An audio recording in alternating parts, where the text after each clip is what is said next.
नमस्कार दोस्तों, मैं सुनील अमृत यूजीसी नेट हिंदी माध्यम में आप सभी का स्वागत करता हूं। हम लोग पढ़ रहे हैं प्राचीन भारत और प्राचीन भारत में भी हम लोग इससे पहले कई वंश कंप्लीट कर चुके हैं, जैसे कि बौद्ध धर्म, जैन धर्म, इसके अलावा हड़प्पा सभ्यता, वैदिक काल, प्रागैतिहासिक काल। अभी फिलहाल जो चल रहा है आपका मौर्य और मौर्योत्तर काल वाला पोर्शन आपका चल रहा है। इसमें आपकी एक क्लास आ चुकी है, ये आपकी आज दूसरी क्लास होने वाली है, जिसमें हम अशोक व उसके बारे में पढ़ेंगे या मौर्य वंश और इसके अलावा मौर्योत्तर काल से संबंधित जो क्वेश्चन आपके एग्जाम में आए हैं इससे पहले यूजीसी नेट में, इसके अलावा यूपीपीजीटी, टीजीटी या इसके अलावा असिस्टेंट प्रोफेसर के जितने भी एग्जाम हुए हैं उन सभी में जो क्वेश्चन अब तक आए हैं उन सभी क्वेश्चनों के बारे में इन क्लासों में हम लोग पढ़ रहे हैं। क्योंकि 28 जून को आपका यूजीसी नेट का एग्जाम है हिस्ट्री का जो पेपर होने वाला है वो फर्स्ट शिफ्ट में होगा और 28 जून उसकी डेट आ चुकी है। तो सबसे पहला जो क्वेश्चन आज आप लोगों के सामने आया है वो है अशोक के अभिलेखों में से दिखता है कि राजाज्ञाएं संपूर्ण राज्य में मानी जाती थी, केवल एक भाग को छोड़कर। कौन सा वो भाग था जिसमें अशोक की जो आज्ञाएं थी, राजाज्ञाएं जिनको कहा गया है, वे कौन से भाग में नहीं मानी जाती थी, ये आपको इसमें बताना है। तो ऑप्शन ए में दिया गया है आपका पूर्वी भाग, बी में पश्चिमी भाग, सी में उत्तरी भाग और डी में दिया गया है आपका दक्षिणी भाग। कौन सा वो क्षेत्र था जहां पर अशोक की राजाज्ञाओं का पालन नहीं किया जाता था? है जी, तो वो क्षेत्र था भाई कौन सा? पूर्वी भाग। पूर्वी भाग वाले क्षेत्र में अशोक की राजाज्ञाओं को नहीं माना जाता था। तो ऑप्शन इसका आ जाएगा कौन सा आपका? इसमें ए ऑप्शन आपका सही होगा। अगले क्वेश्चन पे चलेंगे। अगला जो क्वेश्चन है आप लोगों के सामने वो आ चुका है भाई, निम्नांकित में से किस अधिकारी के नियंत्रण में दो विभाग चल मुद्रा और लेखा होता था? निम्नांकित में से या निम्नलिखित में से किस अधिकारी के नियंत्रण में दो विभाग, एक तो चल मुद्रा थी दूसरा लेखा, ये हुआ करता था? तो कौन सा वो अधिकारी था जिसके नियंत्रण में ये दो विभाग हुआ करते थे? देखो भाई, एक विभाग था आपका अक्षय पटलाध्यक्ष। इसकी जानकारी मिलती है कहाँ पर भाई? इसकी जानकारी हमको प्राप्त होती है अर्थशास्त्र से। तो अर्थशास्त्र जो पुस्तक है इसके लेखक कौन है? इसके लेखक आप सभी जानते हैं, कौटिल्य या विष्णुगुप्त या इन्हीं को चाणक्य के नाम से जाना जाता है। तो उनकी ये पुस्तक है और इस पुस्तक में अक्षय पटलाध्यक्ष जो दिया गया है, अक्षय पटलाध्यक्ष, उसके बारे में बताया गया है कि ये आपका चल मुद्रा और लेखा विभाग दोनों का प्रमुख हुआ करता था, जिसको अक्षय पटलाध्यक्ष कहा गया। इसी को आपका महालेखाकार भी इसी को माना गया है। क्या माना गया भाई इसी को? महालेखाकार। तो महालेखाकार, महालेखाकार के नाम से भी अक्षय पटलाध्यक्ष को ही माना जाता है। ठीक है भाई, चलिए तो सी ऑप्शन आपका इसमें सही हो जाएगा। सी ऑप्शन आपका इसमें सही हो जाएगा।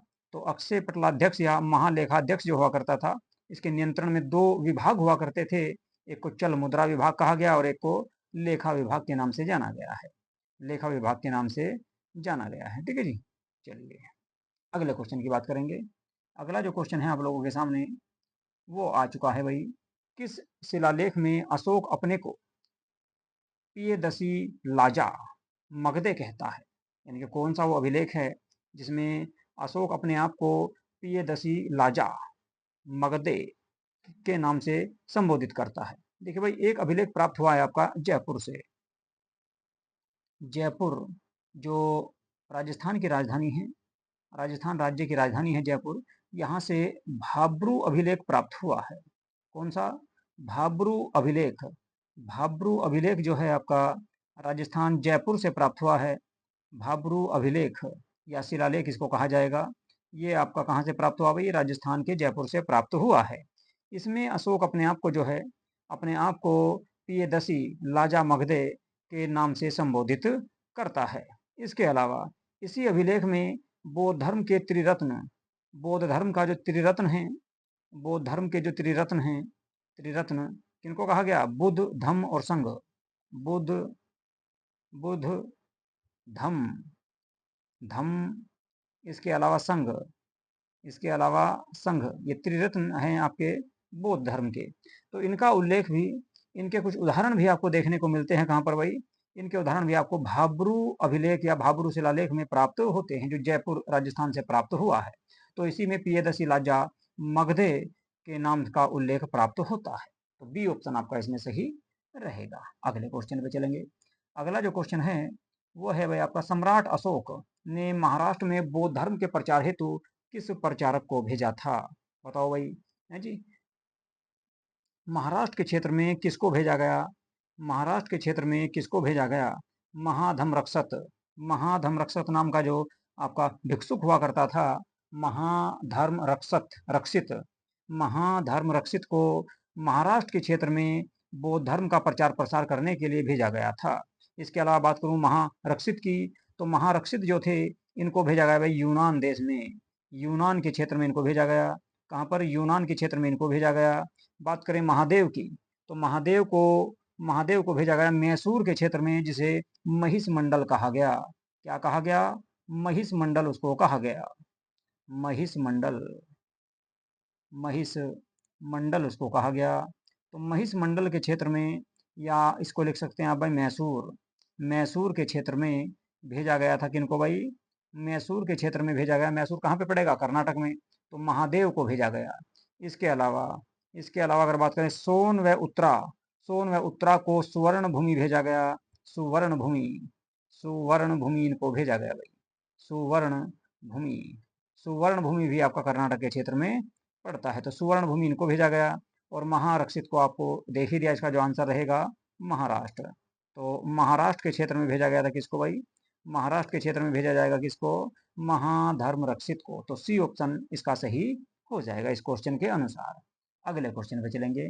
अगला जो क्वेश्चन है आप लोगों के सामने वो आ चुका है भाई, निम्नांकित में से या निम्नलिखित में से किस स्थान से 4 सिंह युक्त शीर्षक की प्राप्ति की गई है? यानी कि 4 सिंह युक्त शीर्षक कहाँ से प्राप्त हुए हैं, ये आपको इसमें बताना है। निम्नांकित में से या निम्नलिखित में से किस स्थान से 4 सिंह युक्त यानी कि शेर युक्त शीर्षक की प्राप्ति की गई थी? बताओ भाई, कौन सा वो स्थान था जहां से 4 शीर्ष या 4 सिंह या 4 शेर के युक्त शीर्षक प्राप्त हुआ है? तो कहाँ से मिला है जी हमको? ये हमको प्राप्त हुआ है भाई आपका सांची का जो स्तूप है, सांची जो है आपका मध्य प्रदेश में, यहाँ से प्राप्त हुआ है। सांची मध्य प्रदेश के कहाँ पर है भाई? रायसेन जिला पड़ता है आपका, रायसेन मध्य प्रदेश में एक जिला पड़ेगा जिसका नाम है रायसेन। रायसेन जिले में, रायसेन जिले में सांची शहर स्तूप है, जो बौद्ध धर्म स्तूपों के लिए बहुत प्रसिद्ध है। बौद्ध धर्म के स्तूपों के लिए ये क्षेत्र बहुत अधिक प्रसिद्ध है। और यहीं पर 4 शेर एक दूसरे की ओर पीठ लगाए हुए, एक दूसरे से पीठ लगाए हुए बैठे हुए हैं। एक दूसरे से 4 जो है शेर पीठ लगाए हुए बैठे हैं। ठीक है जी। चलिए, तो इसका सही आंसर हो जाएगा भाई सांची।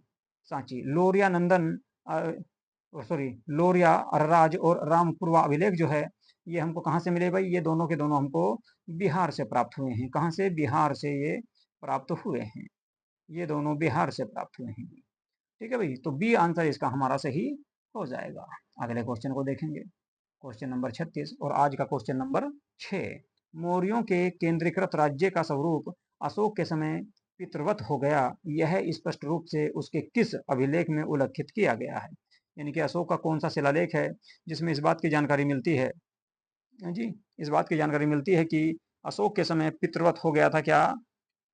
मौर्य केंद्रीकृत राज्य का जो स्वरूप था वो पितृवत हो गया था। कौन से अभिलेख में इसकी जानकारी मिलती है? तो कलिंग अभिलेख जो है, कलिंग अभिलेख या कलिंग शिलालेख जो है, उसी से हमको ये जानकारी प्राप्त होती है। उसी में इस तरह की जानकारी प्राप्त होती है। और इसी शिलालेख में सभी अशोक के द्वारा कहा गया कि सभी संतान सॉरी सभी मनुष्य मेरी संतान हैं, सभी मनुष्य मेरी संतान हैं। इसके अलावा जिस तरह से मैं चाहता हूँ, जिस तरह से मैं चाहता हूँ कि मेरी संतान इस लोक और परलोक दोनों में सुख प्राप्त करे, उसी तरह मैं सभी मनुष्यों के लिए कामना करता हूँ। ये जानकारी भी आपको कलिंग अभिलेख से ही प्राप्त होती है। चलिए जी, अगला क्वेश्चन देखेंगे।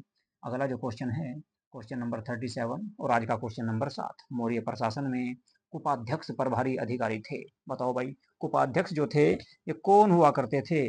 जी, कुपाध्यक्ष जो थे ये कौन से अधिकारी थे? ये कौन से अधिकारी थे? देखो भाई, कौटिल्य का जो अर्थशास्त्र है उसमें 26 या 27 प्रकार के अध्यक्षों की जानकारी मिलती है। कुछ बुकों में 26 दिया गया है, कुछ में 27। तो अर्थशास्त्र के अनुसार, अर्थशास्त्र जो कौटिल्य की पुस्तक है, एक राजनीति का बहुत बेहतरीन ये आपका ग्रंथ माना जाता है, राजनीति से संबंधित। ठीक है, तो इसमें आपका 26 या 27 अध्यक्षों का 26 या 27 प्रकार के अध्यक्षों का उल्लेख मिलता है। ठीक है जी, जो अपने अपने विभाग के स्वामी हुआ करते थे और मंत्रियों के अधीन अनेक प्रकार के कार्य किए जाते थे। जैसे आपने नाम सुना होगा पणाध्यक्ष। पणाध्यक्ष जो है वाणिज्य का अध्यक्ष हुआ करता था। इसके अलावा एक नाम सुना होगा आपने पोतवाध्यक्ष, ये माफतोल का अधिकारी हुआ करता था। शीताध्यक्ष राज्य के भूमि का प्रमुख हुआ करता था। और विविताध्यक्ष की अगर मैं बात करूं तो चरागाहों का प्रमुख, ये चरागाहों का प्रमुख हुआ करता था। और मुद्रा अध्यक्ष की अगर मैं बात करूं तो वो पासपोर्ट का अधिकारी हुआ करता था। पासपोर्ट का अधिकारी हुआ करता था। ये पूछ रहा है आपसे क्या, कुपाध्यक्ष। कुपाध्यक्ष जो होता था वो वन संसाधनों का अधिकारी हुआ करता था। किसका भाई?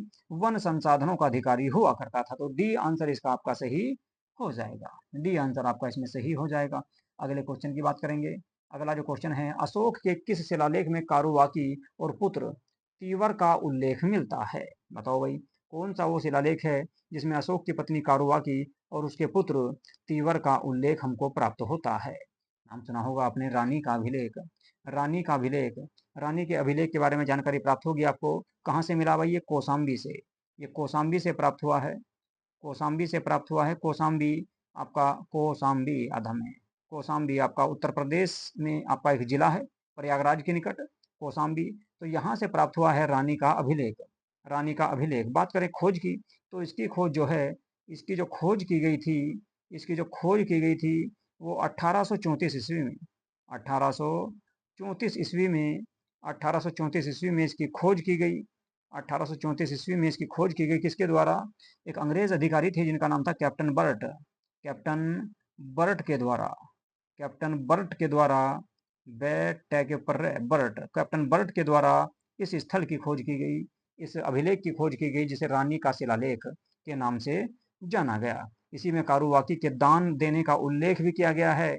और अशोक के बारे में भी इसमें जानकारी प्राप्त होती है तथा अशोक के पुत्र तीवर का भी उल्लेख इसी में प्राप्त होता है जी। और इसी अभिलेख में यह जानकारी प्राप्त होती है कि अशोक के इस शिलालेख में यह वर्णित है कि एकमात्र पत्नी तथा पुत्र, अशोक का एकमात्र पुत्र कौन था? तीवर। और एकमात्र पत्नी कौन थी? कारुवाकी। लेकिन कुछ ग्रंथों से जानकारी मिलती है कि अशोक की एक पहली पत्नी थी जिसका नाम था, क्या नाम था भाई? जो उज्जैन की राजकुमारी थी, उज्जैन की राजकुमारी थी जिनका नाम था महादेवी। महादेवी। इसी के दो संतान थी। एक का नाम की अगर बात करूं तो एक का नाम था क्या भाई? एक का नाम था आपका संघमित्रा, ये पुत्री थी संघमित्रा। संघमित्रा। इसके अलावा एक पुत्र थे जिसकी जानकारी मिलती है, जिनका नाम था भाई क्या? महेंद्र। महेंद्र व संघमित्रा, इन दोनों को श्रीलंका बौद्ध धर्म का प्रचार प्रसार करने के लिए भेजा गया था। तो इसका आंसर आ जाएगा भाई आपका बी। बी ऑप्शन इसका आपका सही होगा। अगले क्वेश्चन पे चलेंगे।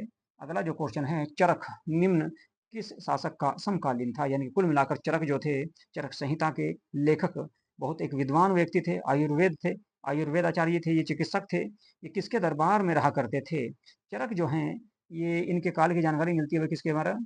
कनिष्क के। तो कनिष्क के आपके दरबार में रहा करते थे चरक, और इन्हीं के द्वारा चरक संहिता नामक पुस्तक लिखी गई। चरक संहिता जो पुस्तक लिखी गई थी वो आपकी चरक के द्वारा ही लिखी गई थी, जो चिकित्सा से संबंधित एक प्रसिद्ध पुस्तक मानी जाती है। तो इसका आंसर आ जाएगा सी आपका, कनिष्क सही होगा। ठीक है जी, चलिए अगले क्वेश्चन की बात करते हैं। अगला जो क्वेश्चन है, क्वेश्चन नंबर 40, रुद्रदामन का कौन सा शिलालेख चंद्रगुप्त द्वारा पश्चिमी भारत में सौराष्ट्र के विलय को प्रमाणित करता है? यानी कि वह कौन सा शिलालेख है रुद्रदामन का जो आपका चंद्रगुप्त द्वारा पश्चिमी भारत में सौराष्ट्र के विलय को प्रमाणित करता है कि पश्चिम भारत में जो है किसका शासनकाल था? चंद्रगुप्त मौर्य का।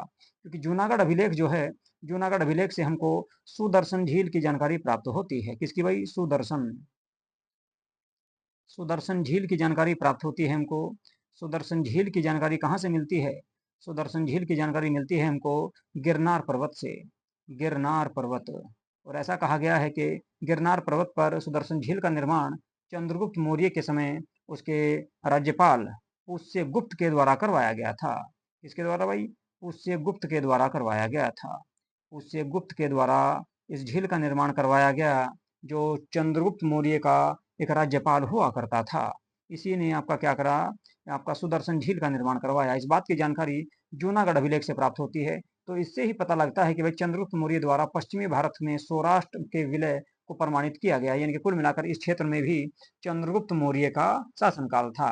ये आपका जो जूनागढ़ अभिलेख की अगर मैं बात करूं तो रुद्रदामन के द्वारा लिखवाया गया और संस्कृत भाषा में लिखा गया ये सबसे पहला और सबसे लंबा शिलालेख माना जाता है। प्रथम लिखित शिलालेख जो है संस्कृत भाषा में जूनागढ़ शिलालेख है। ठीक है जी, चलिए अगले क्वेश्चन पे चलेंगे। क्वेश्चन नंबर 41 और आज का 11वां क्वेश्चन ये रहेगा, इसके बारे में बात करते हैं। भाई निम्नलिखित में से कौन मौर्य साम्राज्य का एक विशिष्ट क्षेत्र नहीं है? विशिष्ट क्षेत्र नहीं है मौर्य साम्राज्य का, तो मौर्य साम्राज्य कौन से क्षेत्र में स्थापित नहीं हुआ था ये आपको बताना। देखो भाई गंगा घाटी के मुख्य क्षेत्र में तो था ही, राज्य के परिधीय यंत्र ये भी ठीक है, दक्कन यानी कि दक्कन का जो क्षेत्र था, दक्कन वाले क्षेत्र में मौर्य साम्राज्य के अधिक प्रमाण प्राप्त नहीं होते। कुल मिलाकर ये कहा जा सकता है एक विशिष्ट राज्य या विशिष्ट क्षेत्र नहीं था दक्कन वाला क्षेत्र। दक्कन कह सकते हैं आपका गोवा व महाराष्ट्र मुंबई के आसपास का जो क्षेत्र है, तो ये इसमें शामिल नहीं किया जा सकता या एक विशिष्ट क्षेत्र इसको नहीं माना जाएगा। ठीक है जी, चलो भाई अगले क्वेश्चन पे चलते हैं। अगला जो क्वेश्चन है क्वेश्चन नंबर 42 को देखते हैं जी। आज का 12वां क्वेश्चन है, अंतिम महान मौर्य शासक संप्रति इनमें से किस धर्म के संरक्षक थे?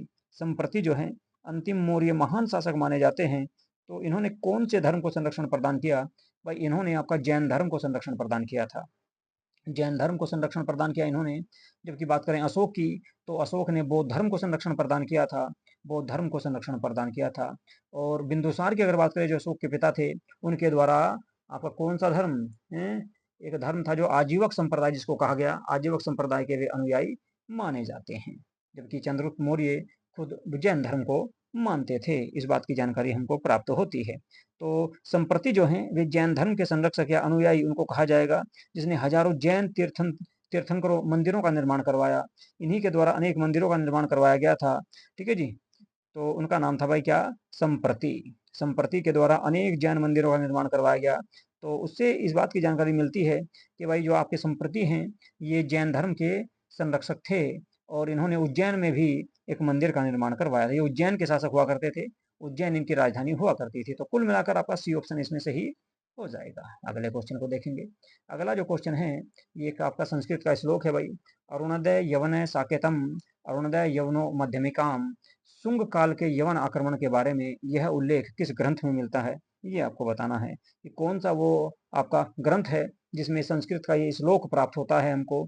देखिए भाई आपका एक वंश पढ़ा होगा आपने, इससे पहले भी मैंने आपको क्वेश्चन कराए थे उसके।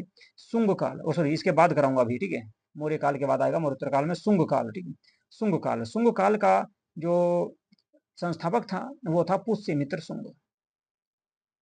कौन था भाई? पुष्यमित्र शुंग।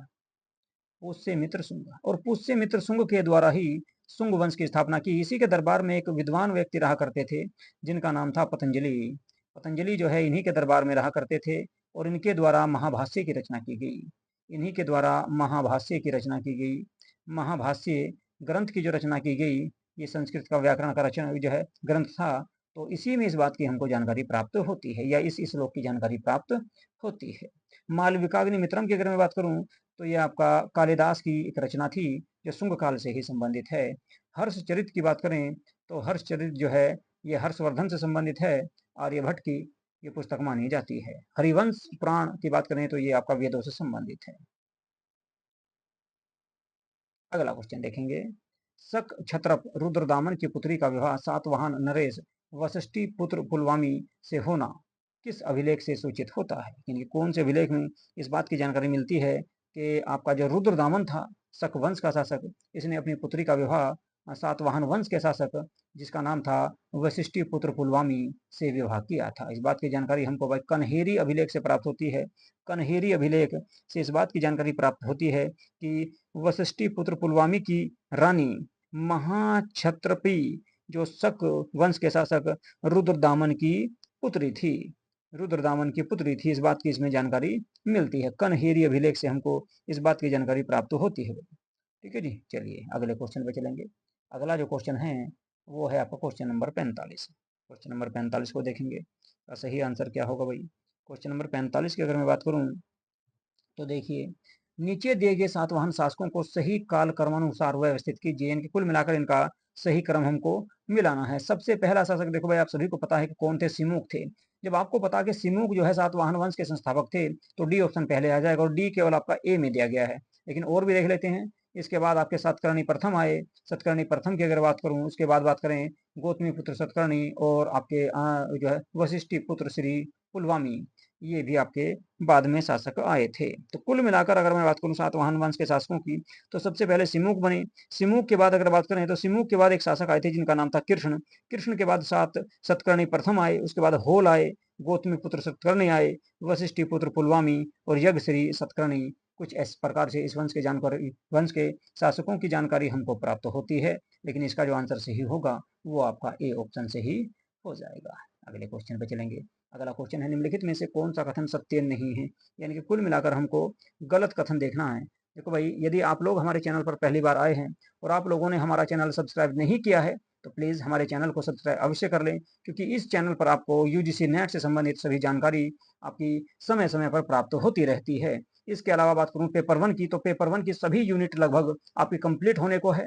पेपर 1 की सभी यूनिट लगभग आपकी कंप्लीट होने को है। एक दो यूनिट रह रही है, ये भी आपकी समय से पूरी करा दी जाएगी। रही बात पेपर 2 की, तो पेपर 2 में अभी हम लोग केवल आपका इतिहास वाला पोर्शन आपको पढ़ा रहे हैं। उसमें भी प्राचीन भारत और मध्यकालीन भारत स्टार्ट कर चुका हूं मैं। मध्यकालीन भारत का भी आपका दिल्ली सल्तनत में आपका कंप्लीट करा चुका हूं। और भाई इसके बाद मुगल वंश अब उसमें स्टार्ट होने वाला है। ठीक है, तो कल से उसमें मुगल वंश से संबंधित आपको क्वेश्चन देखने को मिलेंगे। इसके अलावा प्राचीन भारत की बात करें तो ये आधे से ज्यादा हम कंप्लीट कर चुके हैं। मौर्य और मौर्योत्तरकाल अभी देख रहे हैं आप। इसके बाद गुप्त और गुप्तोत्तरकाल आएगा। ठीक है, उसके बाद विदेशी आक्रमण होंगे। ठीक है, तो इस प्रकार से जो है ये आपका प्राचीन भारत भी पूरा हो जाएगा। चलिए जी, तो भाई हमारे यूट्यूब चैनल को सब्सक्राइब अवश्य कर लें। और भाई अगर आपको पीडीएफ प्राप्त करनी है पेपर 1 की भी और पेपर 2 की भी, पेपर 1 और पेपर 2 दोनों की पीडीएफ आपको प्राप्त होगी कहाँ से? संसार अकेडमी टेलीग्राम चैनल से। SANSAR संसार अकेडमी टेलीग्राम चैनल ज्वाइन कर लेना भाई। यहाँ पर आपको सभी पीडीएफ आपको प्राप्त होती रहेगी, पेपर 1 की भी और पेपर 2 की भी। चलिए इस क्वेश्चन पर चलते हैं, देखते हैं कि कौन सा आपका कथन गलत है। कौन सा कथन गलत है उसको देखना है भाई। कनिष्क के काल में कुषाण साम्राज्य का विस्तार पूर्व में गंगा घाटी से दक्षिण में मालवा तक फैला हुआ था। बात बिल्कुल सही है। कनिष्क से संबंधित रबातक अभिलेख पश्चिमी उत्तर प्रदेश से प्राप्त हुआ है। देखिए भाई, रबातक अभिलेख जो है ये पश्चिमी उत्तर प्रदेश से प्राप्त नहीं हुआ है। ये पश्चिमी उत्तर प्रदेश से बिल्कुल भी प्राप्त नहीं हुआ, क्योंकि ये मिला है हमको अफगानिस्तान से। कहाँ से मिला है भाई? अफगानिस्तान से। ये अफगानिस्तान से प्राप्त हुआ है जी। अफगानिस्तान, अफगानिस्तान से ये अभिलेख हमको प्राप्त हुआ है। ठीक है जी, तो अफगानिस्तान से ये अभिलेख हमको प्राप्त हुआ है। तो कुल मिलाकर बी ऑप्शन आपका इसमें गलत हो जाएगा। वसुमित्र, सुघोष जैसे बौद्ध विद्वानों को कनिष्क का संरक्षण प्राप्त था। बिल्कुल सही है। कनिष्क के सिक्कों में भारतीय, यूनानी और पश्चिम एशियाई धार्मिक परंपराओं के प्रतीक सम्मिलित हैं। ये भी आपका कथन बिल्कुल सही है। तो आंसर सही होगा इसमें आपका बी। अगले क्वेश्चन पे चलते हैं। अगले क्वेश्चन की बात करेंगे। अगला जो क्वेश्चन रहेगा आपका वो आ चुका है भाई स्क्रीन पर। निम्नलिखित में से मौर्य प्रशासन में सन्नी धाता किस विभाग का प्रभारी था? बताओ भाई। सन्नी धाता के बारे में मैंने पीछे भी बात की थी कि सन्नी धाता जो था वो कौन हुआ करता था? भाई देखो, सन्नी धाता जो था ये सरकारी खजाने का प्रमुख हुआ करता था। किसका भाई? सरकारी खजाने का प्रमुख इसको कहा जा सकता है। ठीक है, सरकारी खजाने का प्रमुख इसको कहा जा सकता है। तो कुल मिलाकर ये क्या था भाई? कोषागार। कोषागार हुआ करता था। कोषागार हुआ करता था। ठीक है जी, राजकोष का एक प्रमुख अधिकारी हुआ करता था ये, जिसको सन्निधाता कहा गया है। कोषाध्यक्ष भी कह सकते हैं इसको, या कोषागार का प्रमुख भी इसको कहा जा सकता है। अगले क्वेश्चन की बात करते हैं। अगला जो क्वेश्चन है, क्वेश्चन नंबर 48 की बात करेंगे भाई आज। ठीक है, और आज का अगर बात करें तो 18वां क्वेश्चन ये आपको देखने को मिलेगा। ये 18वां क्वेश्चन होगा। ठीक है जी, चलिए इसके बारे में बात करेंगे, देखते हैं भाई। निम्नलिखित में से कौन से अभिलेखों में अकाल से निपटने के उपायों का उल्लेख किया गया है? अशोक के वो कौन से अभिलेख हैं जिनमें अकाल से निपटने के बारे में जानकारी प्राप्त होती है? देखो भाई, अकाल से निपटने के लिए एक तो आपका सोहगोरा ताम्रपत्र जो है इसमें जानकारी प्राप्त होती है। इसके अलावा महास्थान अभिलेख जो है आपका वर्तमान बांग्लादेश में, तो इससे भी इस बात की जानकारी प्राप्त होती है। सहगोरा की अगर मैं बात करूं, सहगोरा अभिलेख की, तो ये आपको उत्तर प्रदेश से प्राप्त हुआ है। और महास्थान अभिलेख की बात करें तो बंगाल से प्राप्त हुआ है। वर्तमान बांग्लादेश में इसको कहा जा सकता है महास्थान अभिलेख को। यहाँ से अन्न के भंडार के विषय में जानकारी प्राप्त होती है। अकाल के समय अन्न के भंडार के विषय में जानकारी यहाँ से प्राप्त होती है। तो कुल मिलाकर आपका दूसरा और तीसरा इसमें आपका सही रहेगा भाई, ठीक है। दूसरा और तीसरा इसमें से ही रहेगा। तो यानी कि कौन सा, ओ सॉरी, दूसरा नहीं भाई, मास के ब्रेक तो आपका कर्नाटक से मिला है, ठीक है। ठीक है, तो ये नहीं रहेगा, ठीक, और ना ही पहला होगा, ठीक है, शाहबाजगढ़ी। तो कुल मिलाकर तीसरा और चौथा, तो सी ऑप्शन आपका इसमें सही हो जाएगा। सी ऑप्शन इसमें आपका सही हो जाएगा भाई, ठीक है। चलिए जी, अगले क्वेश्चन पे चलेंगे। अगला जो क्वेश्चन है, क्वेश्चन नंबर 49, इसे देखते हैं जी। अशोक का समकालीन मिस्र का शासक कौन था? यानी कि अशोक के समय मिस्र का राजा कौन था, ये आपको इसमें बताना है। देखो, अशोक के समय मिस्र के राजा की अगर मैं बात करूं, तो टोलमी टोलमी फिलाडेल्फस, टोलमी फिलाडेल्फस जो था, टोलमी सेकंड डिलाफेल्फ जो है फिलाडेल्फस, ठीक है, इसके बारे में जानकारी प्राप्त होती है, क्योंकि इसने अपने राजदूत को, ठीक है, अशोक का समकालीन राजा था, इसी ने अपने राजदूत को डायनोसियस को अशोक के दरबार में भेजा, और बिंदुसार के दरबार में भी भेजा, और अशोक के दरबार में भी इसी के द्वारा भेजा गया था, ठीक है भाई। तीस की अगर मैं बात करूं, तो तीस की अगर बात करें, तो तीस जो है ये अशोक का भाई था, इसको श्रीलंका का शासक बनाया गया। अलेक्जेंडर की बात करें, तो अलेक्जेंडर आपका सिकंदर को ही कहा गया है, सिकंदर को ही अलेक्जेंडर के नाम से जाना जाता है। क्वेश्चन नंबर 50, ठीक है, बात करेंगे। और आज का ये 20वां क्वेश्चन रहेगा भाई। मौर्य काल में कौन सी प्रकार की भूमि राज्य की आय का मुख्य स्रोत था? बताओ भाई, राज्य की मुख्य आय का स्रोत, सबसे ज्यादा मुख्य स्रोत जो है राज्य की आय का, कौन सा था? पोलाज भूमि थी? नहीं। किसानों की भूमि थी? नहीं। इनमें से कोई नहीं, तो ये भी नहीं होगा। सीता भूमि, जिसको प्रमुख को सीताध्यक्ष कहा जाता था, सीता भूमि जिसके प्रमुख को सीताध्यक्ष कहा जाता था, यहाँ से लगभग आपका 1/6 के आसपास जो है कर प्राप्त हुआ करता था। 1/6 या उससे भी अधिक कर यहाँ से प्राप्त हुआ करता था। तो राज्य की आय का सबसे प्रमुख आपकी जो भूमि थी, वो कौन सी थी? सीताध्यक्ष भूमि, उसको कहा जाएगा। अगले क्वेश्चन पे चलेंगे। क्वेश्चन नंबर आपका 51 है, और आज का ये 21वां क्वेश्चन है। पाटलिपुत्र को तक्षशिला से जोड़ने वाला मार्ग किसकी देन था? बताओ भाई, है पाटलिपुत्र को तक्षशिला से जोड़ा गया था, तो कौन जो है, कौन सा मार्ग, सॉरी, किसकी देन रहा, ठीक है, यानी कि किस वंश के शासकों ने ये मार्ग बनवाया? देखो भाई, चंद्रगुप्त मौर्य के द्वारा आपका तक्षशिला से लेकर पाटलिपुत्र तक, यानी कि आपका कह सकते हैं, तक्षशिला जो आज के टाइम में पेशावर, जिसको जीटी रोड कहा जाता है, जीटी रोड जिसको कहा जाता है, जीटी रोड जिसको कहा जाता है, या मध्यकाल में शेरशाह सूरी मार्ग भी इसको कहा गया, तो ये पाटलिपुत्र से लेकर तक्षशिला तक बनवाया था किसने भाई? चंद्रगुप्त मौर्य के द्वारा। तो मौर्यों की देन है। जबकि बाद में क्या हुआ, शेरशाह सूरी ने इसे आपका पेशावर, पेशावर जो पड़ता है कहाँ से? पाकिस्तान में, तो सॉरी, तक्षशिला वाला क्षेत्र यानी कि पेशावर, और भाई कहाँ से लेकर शुरू किया? सोनार गांव बांग्लादेश में पड़ता है। तो बांग्लादेश यानी कि सोनार गांव से लेकर और पेशावर तक इस मार्ग का निर्माण करवाया, या पुनर्निर्माण करवाया था, ऐसा कह सकते हैं, पुनर्निर्माण करवाया था। लेकिन पाटलिपुत्र से लेकर और पेशावर तक इसका जो निर्माण करवाया, वो मौर्य वंश के राजाओं के द्वारा करवाया गया, चंद्रगुप्त मौर्य के द्वारा। और बाद में सूरी वंश के शासक शेरशाह सूरी ने भी इसमें अपना योगदान दिया था। इसी को बाद में जीटी रोड के नाम से जाना गया। तो सी ऑप्शन आपका इसमें सही हो जाएगा। अगला क्वेश्चन की बात करेंगे। किसने कहा भारतीय न तो किसी का बुरा करते और न ही किसी का बुरा सहन करते? ये कथन किसका है, ये आपको बताना है। उत्तराखंड पीसीएस लेक्चरार मेंस 2020 में क्वेश्चन आपको देखने को मिला था। ऐसी जानकारी मिलती है भाई इंडिका नामक पुस्तक से। और इंडिका पुस्तक के लेखक थे कौन? मेगास्थनीज। तो मेगास्थनीज ने कहा भारतीय न तो किसी का बुरा करते हैं और न ही किसी का बुरा सहन करते हैं। अगले क्वेश्चन की बात करेंगे। क्वेश्चन नंबर 53, मेगास्थनीज के अनुसार इनमें से किस शासक ने सबसे पहले नौसेना स्थापित करने का प्रयास किया?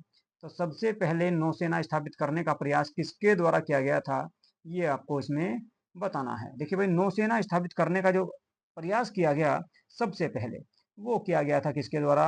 वो किया गया था भाई चंद्रगुप्त मौर्य के द्वारा। इस बात की जानकारी आपको मिलती है कहाँ से? इंडिका नामक पुस्तक से मिलती है। इंडिका नामक पुस्तक में चंद्रगुप्त मौर्य ने नौसेना का गठन करने का प्रयास किया। चाणक्य के अर्थशास्त्र के अनुसार भी सेना का बंटवारा 4 बोर्डों में या 4 भागों में किया गया था, जिसका प्रथम बोर्ड नौसेना का संचालन करना था। वह नवाध्यक्ष के रूप में उसको जाना जाता था। क्या? नवाध्यक्ष। नौसेना का जो प्रमुख हुआ करता था उसको नवाध्यक्ष कहा गया। नवाध्यक्ष उसको कहा गया। इस बात की जानकारी अर्थशास्त्र से भी प्राप्त होती है और इंडिका से भी प्राप्त होती है। ठीक है जी। इसका काम समुद्री जहाज से जुड़ी विभिन्न जिम्मेदारियों का निर्वहन करना होता था, है जी। जैसे कह सकते हैं यात्रियों के लिए नाव का प्रबंध कराना, व्यापारियों से चुंगी वसूलना, इसके अलावा संदिग्ध व्यापारियों को गिरफ्तार करना और समुद्री डाकुओं से व्यापार की सुरक्षा करना। ये सभी कार्य किसके हुआ करते थे? नवाध्यक्ष के हुआ करते थे। तो कुल मिलाकर नौसेना को स्थापित करने का जो प्रयास किया गया चंद्रगुप्त मौर्य के द्वारा किया गया, जिस बात की जानकारी इंडिका व अर्थशास्त्र नामक दोनों पुस्तकों से प्राप्त होती है। अगले क्वेश्चन की बात करेंगे। सेल्यूकस की पुत्री से चंद्रगुप्त मौर्य का विवाह हुआ तो उसका नाम क्या था भाई? हेलिना उसको कहा गया, हेलिना उसको कहा गया। और इनका विवाह जो है एक संधि के अनुसार चंद्रगुप्त मौर्य के साथ किया गया था, क्योंकि चंद्रगुप्त मौर्य ने सेल्यूकस निकेटर को एक युद्ध में पराजित किया और बाद में समझौता हुआ और सेल्यूकस निकेटर को अपनी पुत्री तथा कुछ क्षेत्रों को अपनी पुत्री का विवाह चंद्रगुप्त मौर्य के साथ करना पड़ा, जब जाकर ये युद्ध शांत हुआ था। इसके अलावा काबुल, कंधार, हेरात, जेड्रोसिया जैसे राज्य भी उसको देने पड़े। बात करें अगर चंद्रगुप्त मौर्य की, तो चंद्रगुप्त मौर्य ने भी अपने ससुर को 500 हाथी उपहार स्वरूप दिए थे। कितने भाई? 500 हाथी, 500 हाथी उपहार स्वरूप दिए थे। जबकि इसको दहेज में प्राप्त हुआ क्या? काबुल प्राप्त हुआ, काबुल प्राप्त हुआ। काबुल के अलावा हेरात प्राप्त हुआ, हेरात का क्षेत्र प्राप्त हुआ। हेरात के अलावा अगर बात करें कांधार, कांधार का क्षेत्र प्राप्त हुआ, कांधार का भी क्षेत्र प्राप्त हुआ था भाई। इसके अलावा जेड्रोसिया, जेड्रोसिया, जेड्रोसिया, जेड्रोसिया, तो जेड्रोसिया का क्षेत्र भी दहेज में मिला किसको? चंद्रगुप्त मौर्य को। तो कुल मिलाकर आपका कह सकते हैं कि भारत के साथ साथ अफगानिस्तान तक आपका चंद्रगुप्त मौर्य का साम्राज्य फैल गया था। अगले क्वेश्चन की बात करेंगे। अगला क्वेश्चन देखेंगे भाई, क्वेश्चन नंबर 55 है और आज का ये 25वां क्वेश्चन है। अशोक स्तंभ पर उत्कीर्ण अधिकांश अभिलेख किस लिपि में लिखे गए हैं? अशोक स्तंभ पर उत्कीर्ण अधिकांश जो अभिलेख हैं, शिलालेख हैं, वो कौन सी लिपि में लिखे गए हैं? बहुत आसान सा क्वेश्चन आंसर है भाई इसका।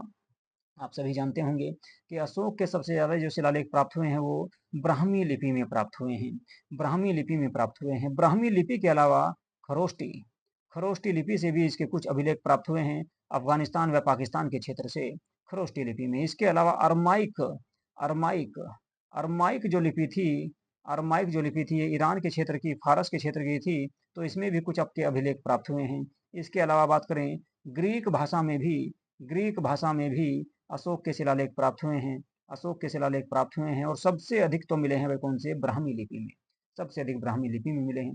देवनागरी लिपि में अशोक का कोई शिलालेख नहीं मिला, ना ही प्राकृत भाषा में मिला और ना ही नागरी भाषा में मिला। ठीक है, तो कुल मिलाकर बात करें सबसे ज्यादा जो है इनके आपके ब्राह्मी लिपि में सबसे ज्यादा अभिलेख या शिलालेख प्राप्त हुए हैं। अगले क्वेश्चन की बात करेंगे। अगला क्वेश्चन है क्वेश्चन नंबर 56 और आज का 26वां क्वेश्चन। चंद्रगुप्त मौर्य इनमें से किस जैन भिक्षु के शिष्य बने? बताओ भाई कौन सा वो व्यक्ति था जिसके शिष्य बने? कौन? चंद्रगुप्त मौर्य। जैन भिक्षुक हुआ करते थे भद्रबाहु, इन्हीं की अध्यक्षता में पहली जैन बैठक का आयोजन हुआ पाटलिपुत्र में। और इसी के साथ यानी कि भद्रबाहु के साथ ही उत्तर भारत के क्षेत्र को छोड़कर यानी कि पाटलिपुत्र को छोड़कर चंद्रगुप्त मौर्य दक्षिण भारत चले गए थे, क्योंकि उत्तर भारत के क्षेत्र में 12 वर्षों का अकाल पड़ा था, 12 वर्षों का अकाल पड़ा था, जिस कारण ये अपने पुत्र बिंदुसार को अपना राज्य सौंपकर श्रवण बेलगोला चले गए, मैसूर के श्रवण बेलगोला में। और वहीं पर चंद्रगिरी पर्वत पर, वहीं पर चंद्रगिरी पर्वत पर, चंद्रगिरी पर्वत जो है, चंद्रगिरी पर्वत पर चंद्रगुप्त मौर्य ने अपने प्राण त्याग दिए। संलेखना, संलेखना पद्धति, संथारा या संलेखना पद्धति इसको कहा जाता है भाई, जिसमें आपका खाना पीना छोड़ देते हैं अंतिम दिनों में, तो इसी को कहा गया आपका संलेखना या संथारा पद्धति, जो मृत्यु धारण करने का एक संस्कार है आपका जैन धर्म में। तो उसके अनुसार इन्होंने अपने प्राण त्याग दिए थे। चलिए जी अगला क्वेश्चन चलते हैं। आज का 27वां क्वेश्चन और क्वेश्चन नंबर 57, 30 क्वेश्चन करेंगे भाई आज पूरे। ठीक है जी, चलिए देखते हैं। निम्नलिखित में से कौन सी लिपियों को अशोक के शासन में पूरे मौर्य साम्राज्य में समान रूप से अपनाया गया? यानी कि कौन सी वो लिपि थी जिसको अशोक के पूरे साम्राज्य में अपनाया गया या उपयोग किया गया? कौन सी वो लिपि थी उसके बारे में आपको बताना है। तो फटाफट जो है इसका आंसर दीजिएगा, क्या इसका सही आंसर होगा। चलिए भाई देखते हैं इसका आंसर क्या होगा। इसका आंसर होगा निम्नलिखित में से कौन सी लिपियों को अशोक के शासन में पूरे साम्राज्य में समान रूप से अपनाया गया?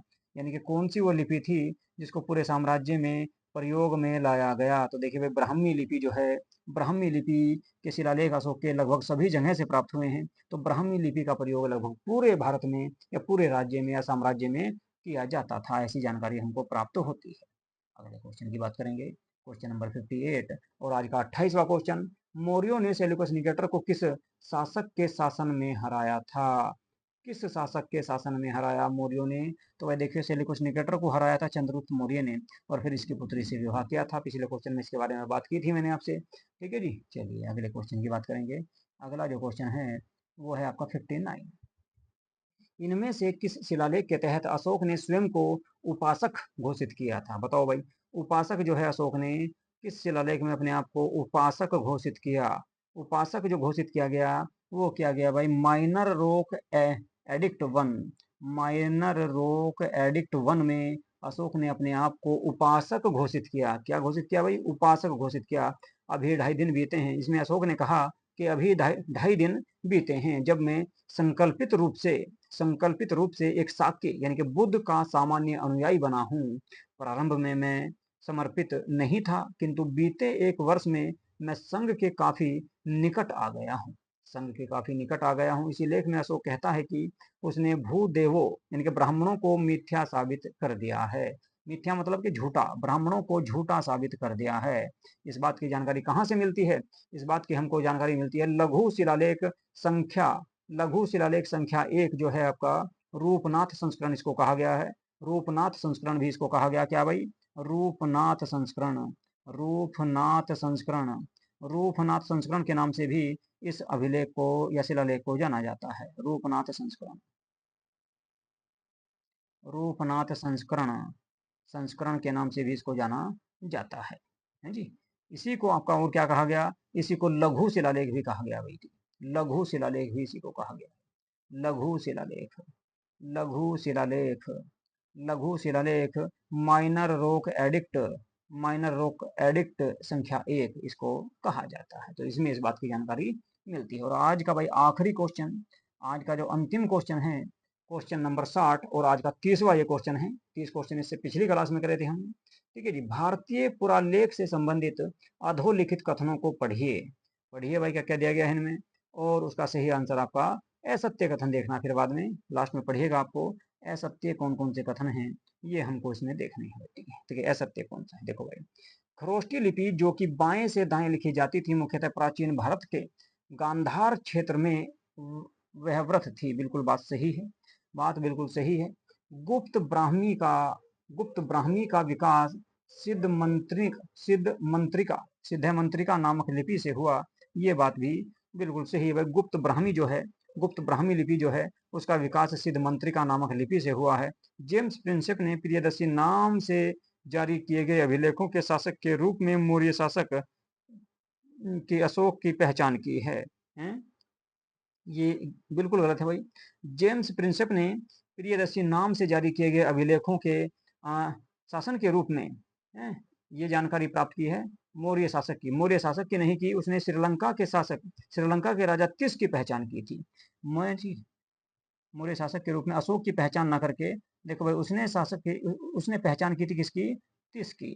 श्रीलंका के शासक तिस की पहचान की थी। इसकी पहचान की थी प्रियदर्शी के नाम से। प्रियदर्शी के नाम से उसने बताया था कि श्रीलंका के शासक कौन है भाई? श्रीलंका के शासक आपके कौन हैं? तिस हैं। जबकि बात करें मौर्य शासक अशोक को तिस किसने कहा, तिस की पहचान किसने की? तो वो की थी भाई आपकी टर्नर महोदय ने। टर्नर महोदय, रे के ऊपर न के ऊपर रे और फिर रे। टर्नर महोदय जो थे, टर्नर महोदय ने बाद में जाकर कहा कि प्रियदर्शी जो है ये अशोक के लिए इस्तेमाल किया जाएगा। ये शब्द अशोक के लिए इस्तेमाल किया गया है। तो कुल मिलाकर गलत कथन आपका कौन सा रहेगा भाई इसमें?